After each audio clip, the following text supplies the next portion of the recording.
Ever wondered why the world's not lining up to buy Swedish fighter jets? Well, buckle up, because we're diving into the reasons. First off, it's not that they're not good. The Swedish JS Gripen, for instance, is an incredible piece of machinery. However, it's often overshadowed by more popular American and Russian models. Second, the defense market is highly political. Countries often buy weapons as a show of diplomatic allegiance.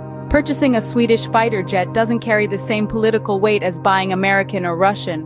Third, Sweden's neutral stance in global politics doesn't help either. They don't have the same network of alliances to leverage sales. So it's not about the quality of the jets, but politics and perception. Remember, in the world of international defense, it's often about more than just the tech specs.